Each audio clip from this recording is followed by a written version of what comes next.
Welcome to the Primo's Musings podcast.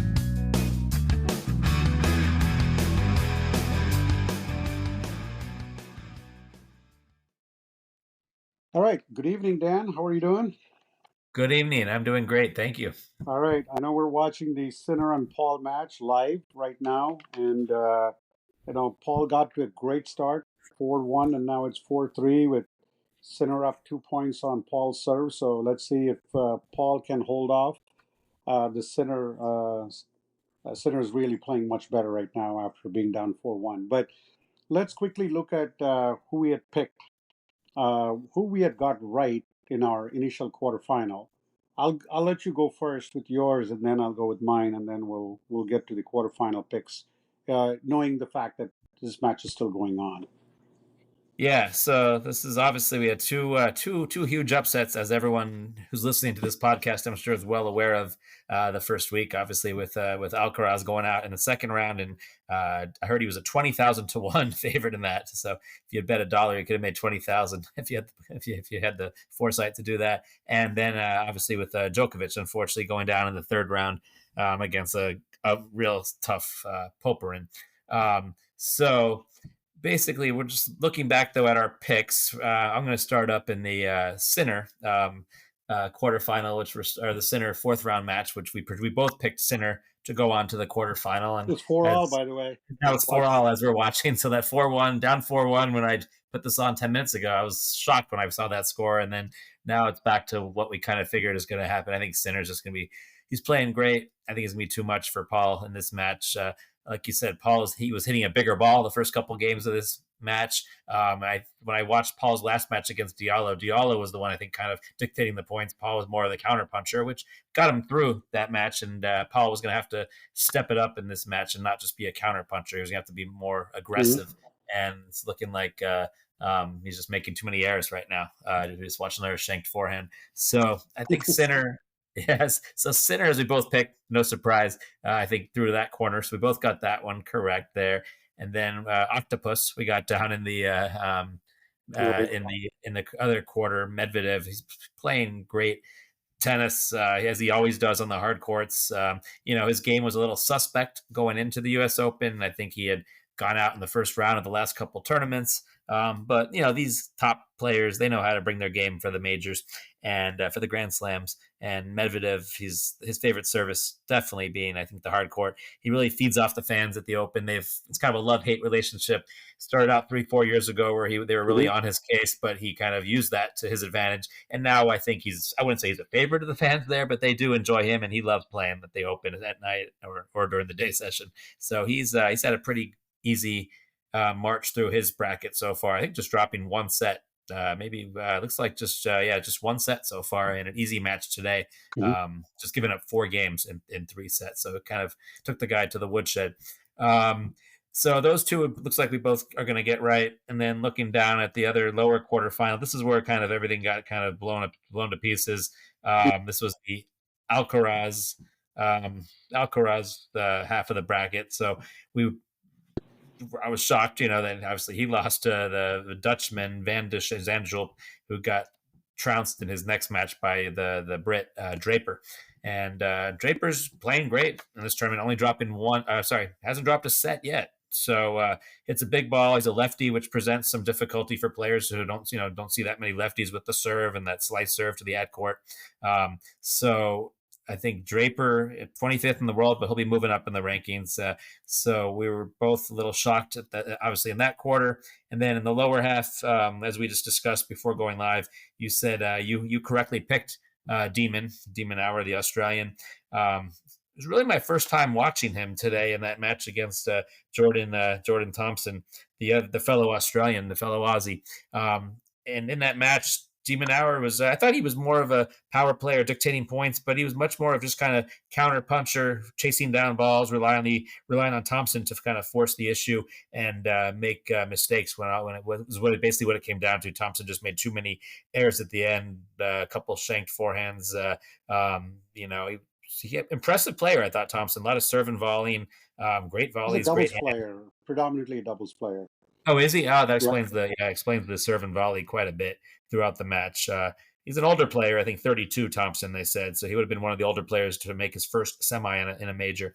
But de Minaur just, backboard, chasing everything down, great court coverage, great speed out there, really good court sense. And I think he prevailed in that match. So that's for that side of the bracket. We can you can talk about those players, and then we'll make our predictions of those quarters before we move to the other half. Yeah, I think, De Minaur is someone, even in the Wimbledon, he was playing pretty well. And remember, he had to withdraw with an injury against Djokovic. And then Carlos was definitely surprising. We both called it like we saw it. After Carlos lost, we did say that Van der Schulp would lose the next match. We were pretty confident about that. Popperin, actually, on the other hand, was a great match against Tiafo. I was very impressed with the way um, Popperin played against Tiafo. We do have Tiafo there. Um, I think so. Good to see Tiafo. Oh no, Tiafo is on the other side of things. Other Sorry, side, yeah. that's on the other side. But I think talking about Djokovic, and again, by the way, we're talking. Sinner just wins 4 games straight, so he's up 5-4. So going back to that, de Minaur and Carlos, I was a little surprised with Carlos.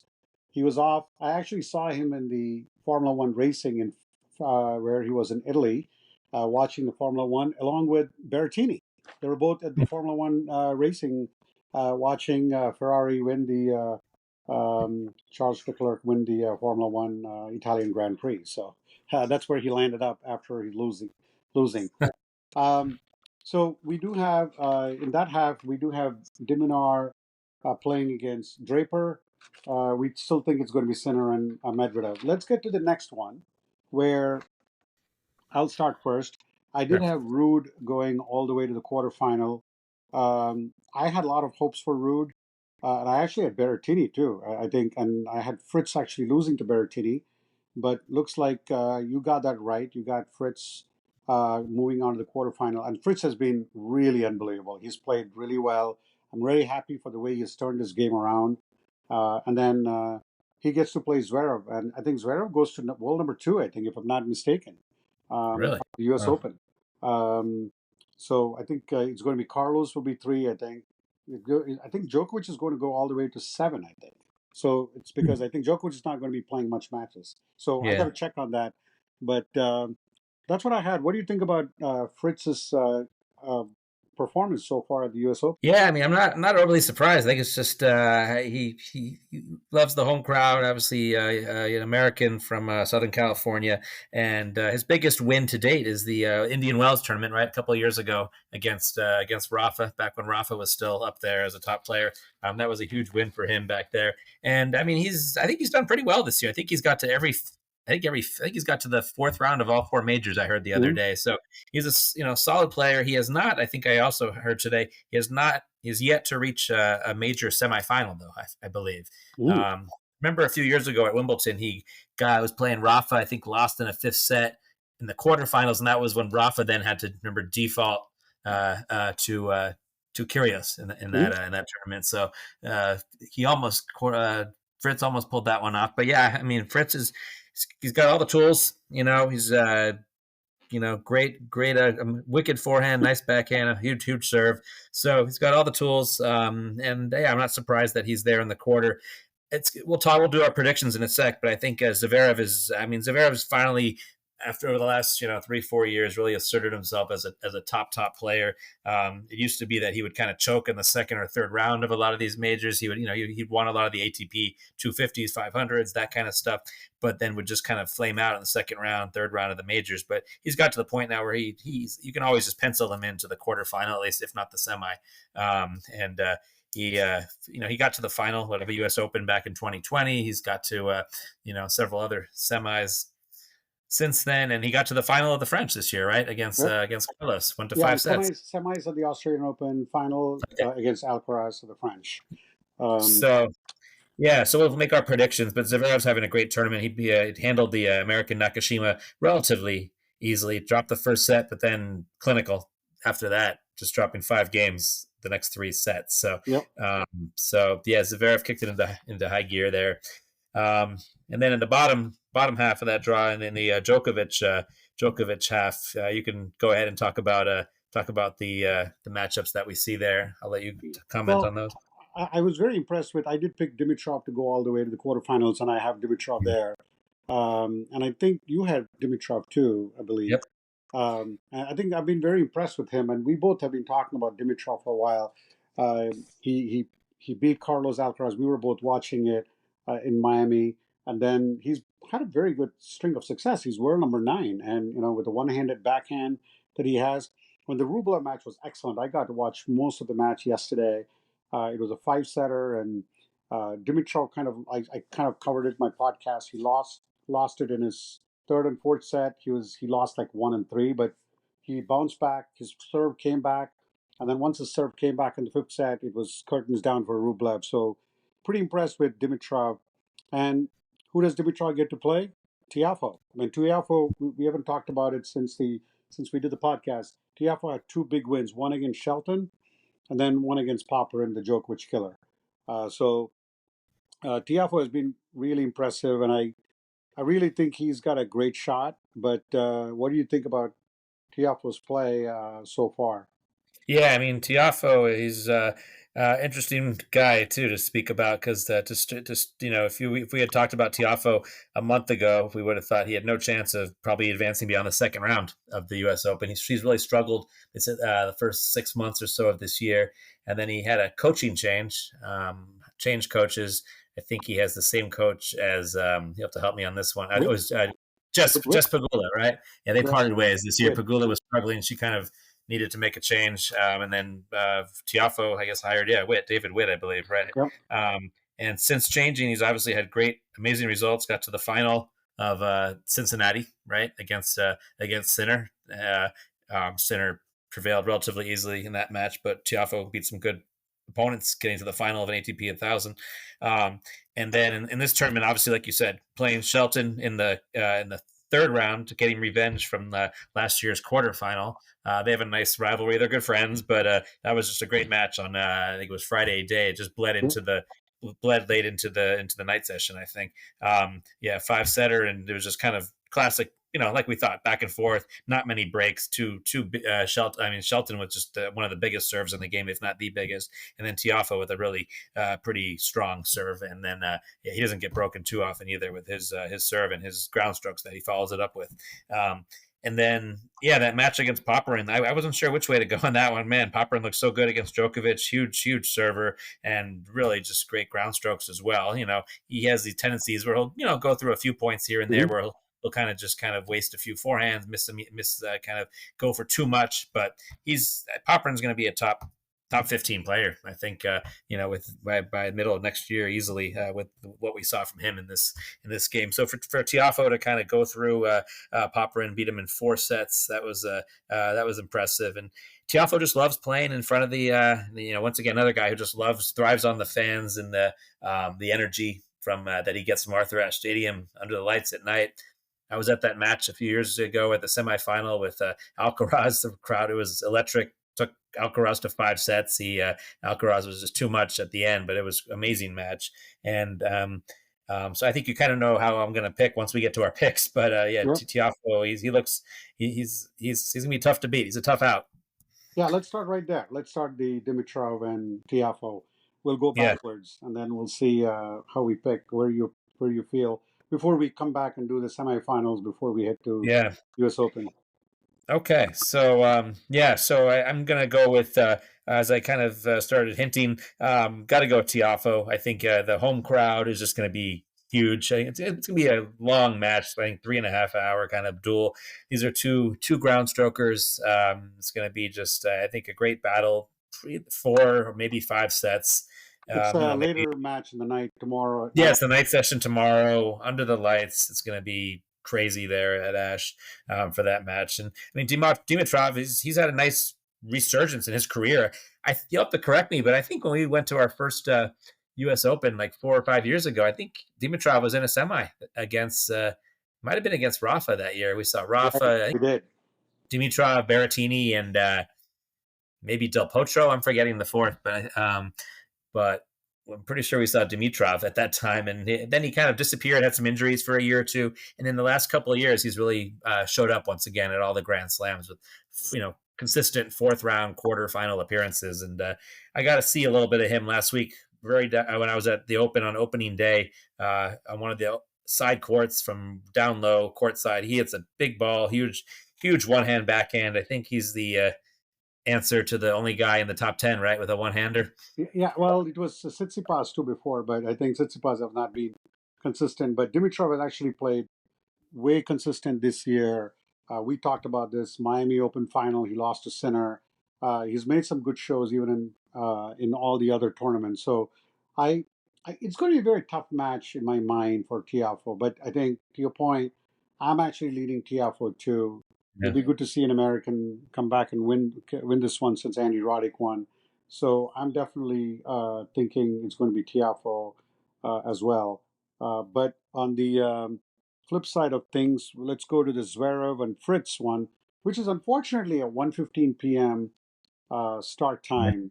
I don't know why someone would put someone who's like world number Zverev is world number 4 and Fritz is world number 12, and they're playing in the afternoon session tomorrow. But it is what it is. Where do you see that going? So yeah, I see that one going. Unfortunately, I'm going to have to go against the American here. Go with my head, not my heart on this one. I think Zverev is just going to be too tough. I think he's been playing, too good at tennis um, all season long for the last year and a half, ever since he came back from that horrific ankle injury at that Roland Garros against Rafa.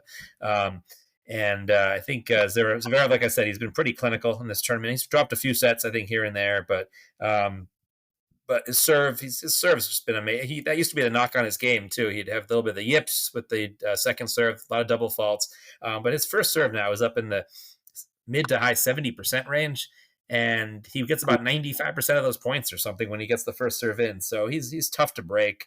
Not that Fritz is going to get broken that much either. This could be a lot of tiebreakers this match, but I do see Zverev. If I had to predict, I would say Zverev in 4 sets in this one. Okay, How do you so see it go? we're thinking it's a Zverev and Tiafo. Tiafo in the summer, which will be a good thing for us to watch. Yes. Again, nothing wrong with either. I mean, Tiafo Fritz would be just unbelievable. I mean, that the crowd would go crazy. I would prefer that, but I definitely think based on how Zverev has been playing this year, and even just watching him uh, yesterday, he's just been incredible. On the other side, we still pick Sinner. Sinner's serving 40 love, going up 6-5 there almost. And Sinner Medvedev, I don't know what to make of that. I mean we're Yeah. thinking Sinner is going to win, um, but that's going to be an interesting matchup. I mean, you're basically a U.S. Open champion 3 years ago versus the Australian Open champion from this year. So, Yeah. um, where do you see that going? Yeah, I think Medvedev in their most recent matchup, I think Medvedev got him at Wimbledon. I believe it was I think it must have been a quarterfinal matchup or something there.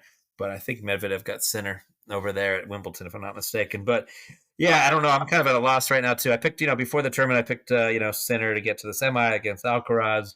Um, I mean, I don't know. It's a tough one. It's going to be, man, I can't imagine the rallies. It's going to be so many like 25 and 30 ball rallies in this one. It's going to be such fun tennis to watch. God, I don't know. I'm going to stick with Sinner. That was my pick pre-tournament to get to the semi. So I'm gonna stick with Sinner. That's still my hunch until he gets beaten. So yeah, I'm gonna go with Sinner in 5 sets in this one.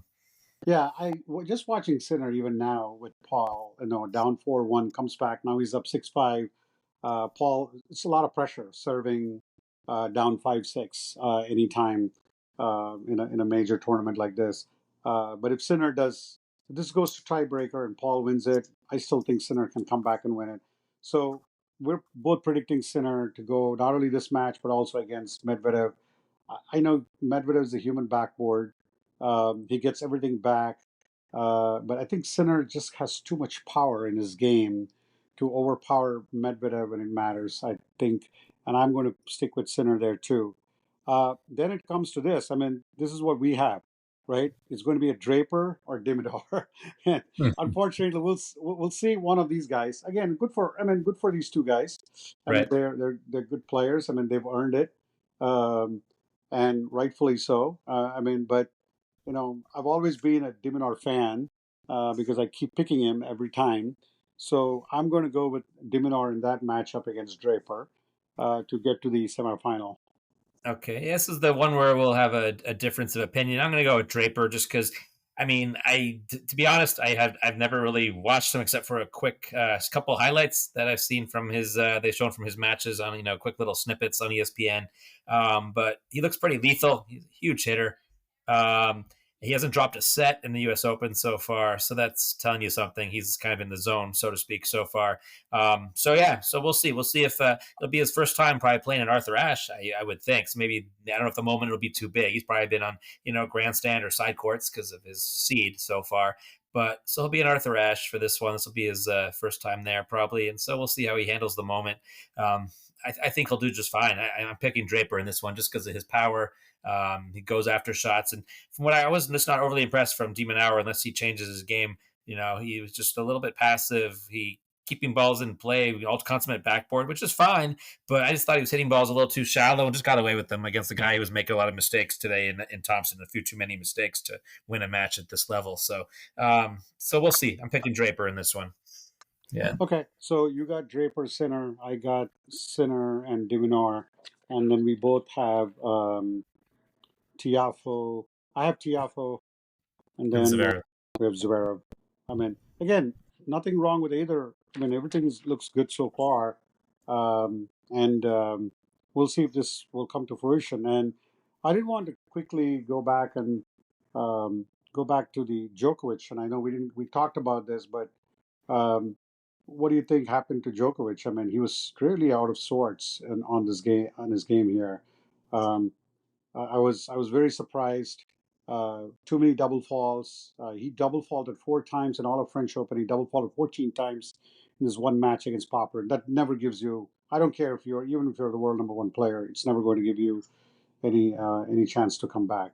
It looks like this match is going to go to the tiebreaker right now. The way it looks like it, so Yeah. it'll be an interesting tiebreaker to see here.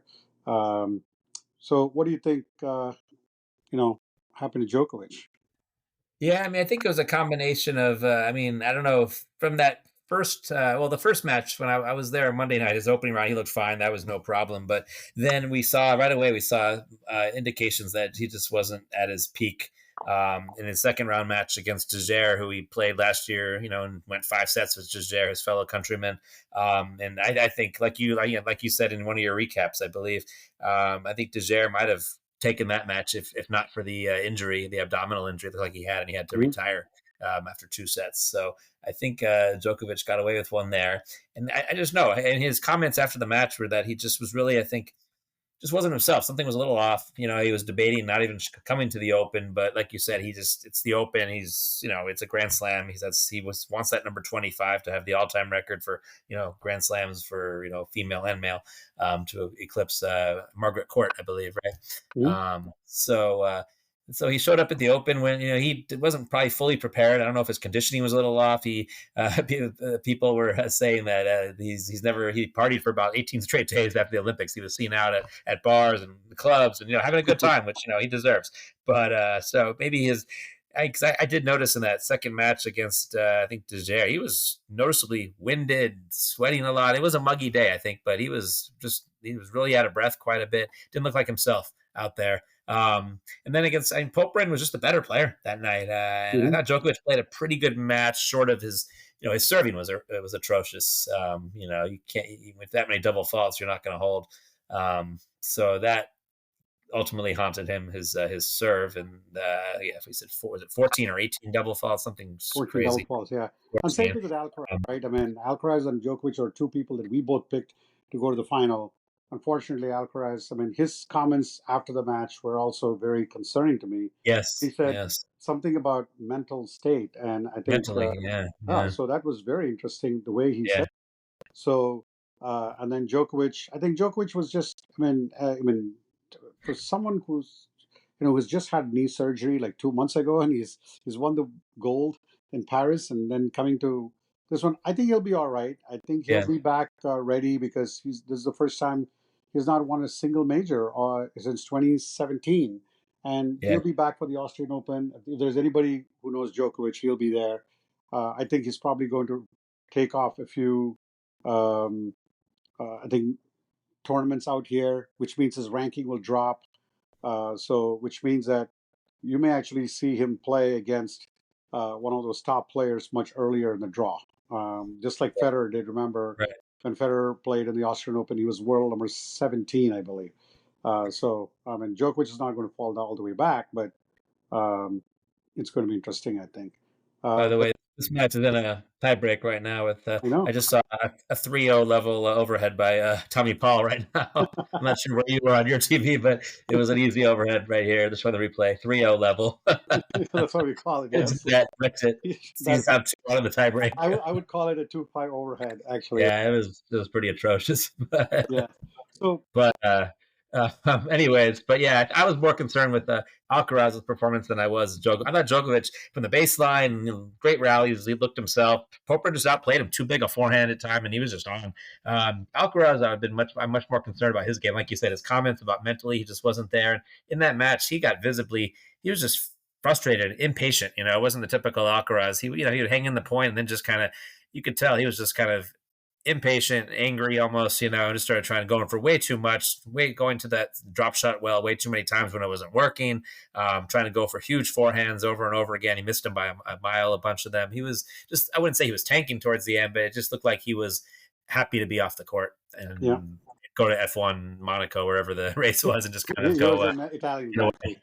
Yeah, yeah. I mean, he So, seems to be enjoying himself. He seems to be smiling and things like that.